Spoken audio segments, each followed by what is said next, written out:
இந்த மாதிரி சுவையான முட்டை கிரேவி எப்படி பண்ணுறதுன்னு பார்க்கலாமா? இன்றைக்கி நாங்கள் 4 முட்டை எடுத்திருக்கோம். எண்ணெய் ஊற்றிட்டு கொஞ்சமாக சோம்பு, அதுக்கப்புறம் கொஞ்சம் நேரம் கழித்து வெங்காயத்தை நல்லா கிண்டி விட்டுருங்க. அதுக்கப்புறம் கொஞ்சம் நேரம் கழித்து தக்காளி சேர்த்துக்கோங்க.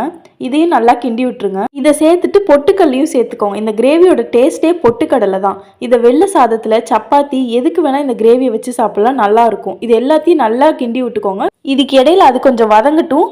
நம்ம முட்டையை கட் பண்ணி எடுத்துக்கலாம். 4 முட்டை அதை கட் பண்ணி பாதியாக வச்சுருக்கோம். இப்போ மிக்சியில் சேர்த்து அதை அடிச்சுக்கோங்க.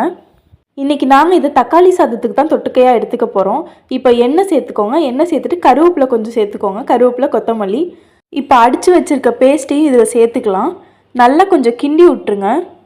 அதுக்கப்புறம் மசாலா எல்லாத்தையும் சேர்த்துக்கலாம். மிளகாய் தூள், மஞ்சள் தூள், அதுக்கப்புறம் பார்த்திங்கன்னா மல்லித்தூள், இதோட கரம் மசாலா கொஞ்சோண்டு, அப்புறம் பார்த்திங்கன்னா ஜீரகத்தூள் அது கொஞ்சோண்டு மட்டும் சேர்த்துக்கோங்க. இப்போது கொஞ்சோண்டு உப்பு போட்டுக்கலாம். உப்பு போட்டதுக்கப்புறம் மிளகுத்தூள் கொஞ்சமாக சேர்த்துக்கோங்க. இது எல்லாத்தையும் இப்போ நல்லா கிண்டி விட்டுறலாம். இந்த அளவு நாங்கள் செய்கிறது 4 முட்டைக்கானது தான். ஆனால் கொஞ்சம் கூடவே தான் கிரேவி இருக்கும். இதோட பச்சை வாசனையெல்லாம் போனதுக்கப்புறம் முட்டையையும் சேர்த்துக்கோங்க. முட்டையை சேர்த்து கிளறி விட்டுக்கோங்க. இது மாதிரி ஒரு முறை செஞ்சு பாருங்கள். எப்படி இருக்குன்னு மறக்காமல் கமெண்ட்டில் சொல்லுங்கள்.